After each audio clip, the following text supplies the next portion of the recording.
So the other day I had two unique experiences that contradicted each other. So for one, I had a couple of my students basically that are new to the country. They were like, "Señor Benjamin, eres Latino?" or algo así. They said something like that, right? Basically insinuating that don't you have a parent from a Latin American country? Like, don't you have a parent that speaks Spanish? I was like, no, I don't. I don't have a parent that speaks Spanish.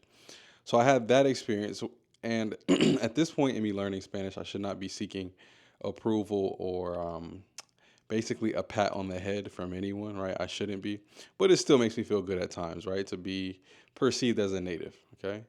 At the same time, I had an experience where I was extremely humbled. My Spanish was extremely humbled. I was humbled, and I was like, man, I thought I learned this language. I thought I was fluent. Pero todavía me hace falta mucha información. I'm still lacking a lot in my abilities in the Spanish language. And so in this video, I'd like to talk about why you and I, as non-native Spanish speakers, we will never, I don't care what anybody says, we will never really, truly get to native level fluency and why that's okay. Again, we will never get there, but that is okay. In this video, I'd like to talk about that. I think I have two reasons that I'll go into. And also, before I go into that, I'd like to let you all know that my last video with AJ will be, unfortunately or fortunately, depending on what you come to my channel for, will be the last interview video of that style that I do for a while. As you all can hopefully see, I have a new camera. I've been out in the streets doing my best to get some Spanish content out in the streets. I can talk about how that's gone in at the end of the video. But long story short, the content will change a little bit. But let's focus on this video's theme, and that is why you and I will never get to native level fluency and why that's okay. So really quick, I'd like to share what humbled me, right? What had me thinking the other day, like, man, you don't speak this language like that, all right? So basically at my school, right? I work at two schools, and at one of the high schools, some of the students were roasting each other. Okay, I have students from different Spanish-speaking countries, and some of them were roasting each other, basically making fun of each other in jest, joking around. And one of them said the other one had lice. Okay, so they were making a joke, like calling the other one, like joking around at the other one, right? And they said that you have lice. To this day, I can't remember what word they said, but they all started laughing. And I'm like, what did you say? ¿Qué dijiste? I said it in English, I think. I was like, what did you say? Yo decía que ella tiene, and then they said the word for lice. And then they started asking me, like, ¿usted sabe qué es eso?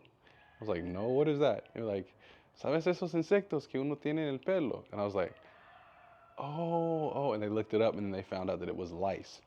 And in my head, I'm like, there's no way I would have ever learned that word. Like, when would I have come across the word lice? When? When? And so that experience is going to lead me into some of my, not some, one of the two arguments that I have for why, no matter what, we will never reach native level fluency. Es imposible, chicos. Lo siento mucho, pero es imposible. Also, I have to give this video idea the credit. I have to give the credit for this video idea to my good buddy Jalen, Quick Tempo. I've mentioned it before on the channel. But he mentioned something, I watch his lives a lot, and he mentioned something that I considered also, and I want to mention in this video, again, piggybacking off of the point that there's no way that we will ever truly become native speakers, okay? In a language, okay, accents can be detected. I'm sorry, I know, with the exception of a few people that I've interacted with, most of us, the majority of us, 99.9% of us that are learning Spanish, we have an accent when we speak. We have an accent. Even if you have a good accent, even if a native speaker tells you, oh, you have such a good accent, they don't literally mean you have a good accent, like you sound like a native. It just means you don't sound like the rest of the gringos that say comer, yo quiero. That's what they're saying, right? And so your accent alone is going to give away that you're not a native speaker. It's literally human development, right? Our linguistic patterns, our tongue, our mouths are not accustomed to creating the sounds that we create when we speak a second language, right? And so as a result of that, we're going to have an accent. And I'll prove this to you, okay?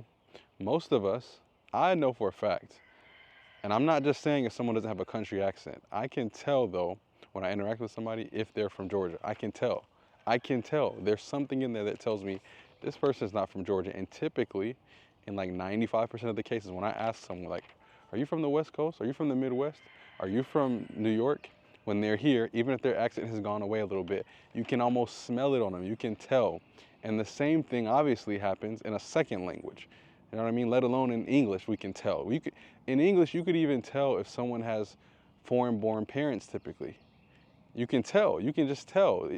You can tell if someone, even no matter how good their English is, you can tell that there's a little acento.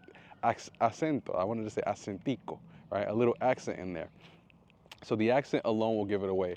Again, there are few cases where people won't guess that you're not a native speaker, but for the most part, the accent will give it away. The other thing that gives it away is there are so many little phrases or ways of saying things that native speakers know how to say, that no matter how much experience you have with the language, you just have not been exposed to all situations like this. For example, okay, if someone says, zip your zipper, like, what's the word for zip? Like, what is that? How would you say that? I'm sure native Spanish speakers say that, but how would you say that? Okay. And I'm imagining al revés, right? In the opposite direction. I can't go back and forth like that, but I'm imagining that if, for example, a native Spanish speaker was trying to tell someone to zip up their pants, they might say something like this: pull up your pants. Like, pull up your pants. Well, you and I hear that and we think that somebody has their pants down. Or they might say, pull up the thing on your pants. That might make sense, but all native English speakers would know to say, zip your zipper, or your fly is open. You see what I'm saying? Just common sense stuff for us in English would not be common sense stuff for someone learning Spanish, because it's not a common phrase. And so those kind of phrases are scattered all throughout a language. And so non-native speakers, because we don't have a lot of exposure to them, it's just impossible for us to know them. I was telling Jalen the other day, and again, he gets all the credit for this point. He really articulated this well, and brings it up a lot. We talk about this a lot. I was watching a vlog of some guy from Europe somewhere, I can't remember, but you could tell his native language was not English, but he speaks English very well, very well. But he was in a Caribbean country, and he's bald, and he was saying, when I stop, I need to put some sunscreen on my head because it's burning over there. Follow me. He said, I need to put some sunscreen on my head because it's burning over there. We all know that when you hear that, you're like, what? It's burning over there if you're talking about your own bald head? That doesn't make sense. Okay, and so things like that, errors like that, we commit all the time. We make those mistakes all the time in Spanish. It's just se entiende. We're understood. Okay, so that's the first reason. Again, our accents, and then those little things that native speakers know how to say that we just don't have exposure to, we don't know how to say them. So in an attempt to say them, we show our cards, basically. We show our hand in the fact that we're not native speakers, because it's just impossible to know all those things. It's impossible. So my final point piggybacks off of the first, and the fact that it relates to things that it relates to things that we just would not know. There's no way for us to know. But it's simply that we just have so many vocabulary limitations. There are just things that we do not know, aside from the little phrases, because let's dissect this, right? You could know the specific words for something that you're trying to say, but not know how to phrase it together. I'm trying to think of an example, right? Like, for example, to say, like, I'm envious of that. You could, in Spanish, you say me da envidia, okay? And so the reason I know that is because I'm accustomed to hearing that. But there are phrases like that where the literal translation in that case in particular means it gives me envy, to say I am envious, right?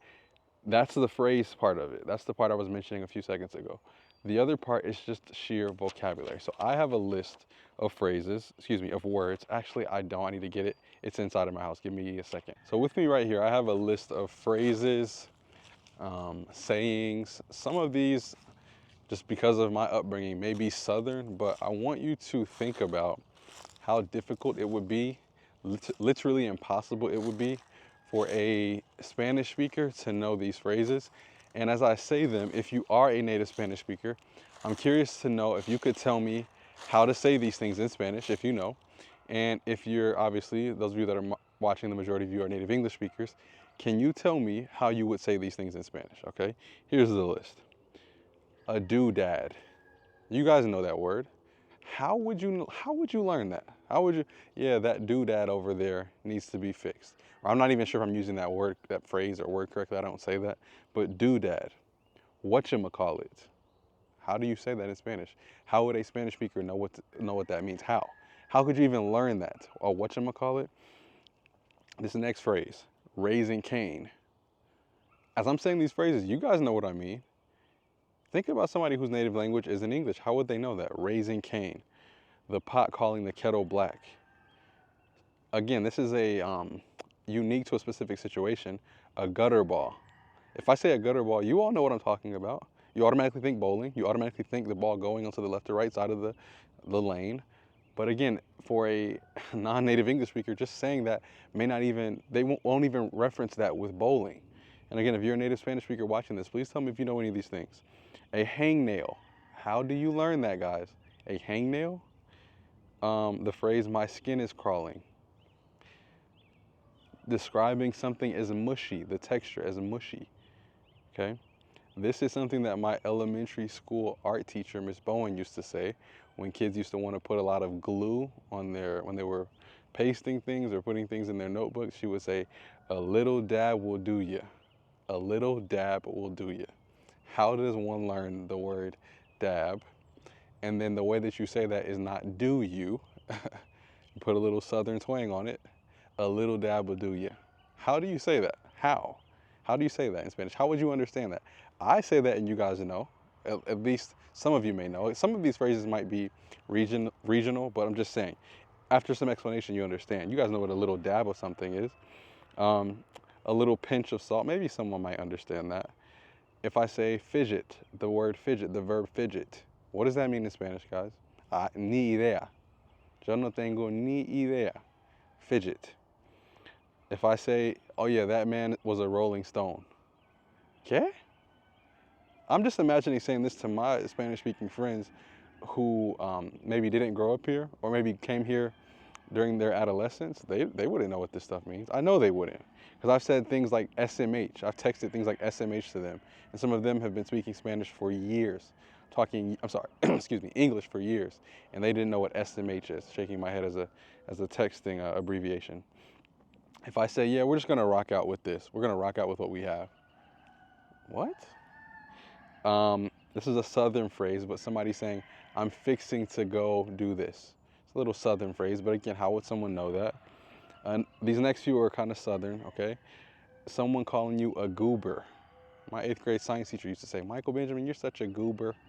I love you, boy, with a little country accent. I'm not insulting. It was a warm, nice country accent. I'm not saying anything bad about that. I like that. The southern accent to me is a little, warms my heart. So yeah, she used to call me a goober, okay?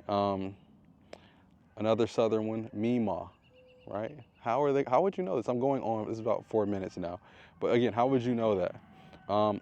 Listen to this one, and this is the last one. And I'm just articulating so many of these.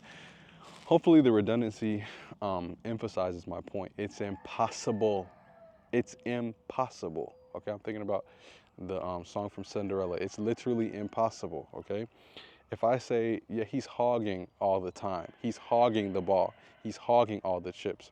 Even if you're a native Spanish speaker and you've learned that hog is another way of saying cerdo or pig, then you hear, don't hog the ball, don't hog the time, don't hog the chips. You'd be like, what? I thought I knew English. What are they saying pig for with, like as a verb? Pig is now a verb? That would be confusing. And so again, think about all this stuff. All these things exist in Spanish. We just haven't, están tapadas. They're covered because we haven't gotten exposed to them. You know what I mean? And so hopefully this video makes the point, and hopefully it puts you at peace with knowing that no matter how much effort you put in, no importa las ganas que le echan al aprendizaje, nos van a hacer falta muchas cosas. Okay, we're going to be missing. I can't translate like that. We're going to be lacking a lot of things in the language, and it's okay. Yo hablo español con fluidez y todavía no sé decir hog the ball. Si estoy viendo un partido de fútbol y Messi no está pasando la pelota. No sé decir ese verbo, no sé, pero está bien. Again, hopefully this video has made its point. I have a couple of interesting videos coming out, like some street interview type videos, some interviews out in the street with me speaking Spanish. And I have a trip I think mentally, because of this carbon monoxide poisoning that I experienced, I got my dates confused. I was supposed to go, I thought I was going in April. I'll be going somewhere right after April. I'm not going to say when in May, but in May I'll be going somewhere, and I hope to have a lot of content coming from there. I do not like when YouTubers ramble. I hate that I self-identify myself as a YouTuber. Thank you all for watching. If you have an opinion on this, if you think that no, your definition of native level fluency is incorrect because we never know all of the words in our own language, so that's incorrect. Whatever you think, let's debate it in the comments below. Thank you guys. If you have any video ideas for Spanish in the Streets, which I think will be the name of the new series, por favor, déjeme saber. Chao. Déjame saber. Qué pena. Déjame saber. Chao.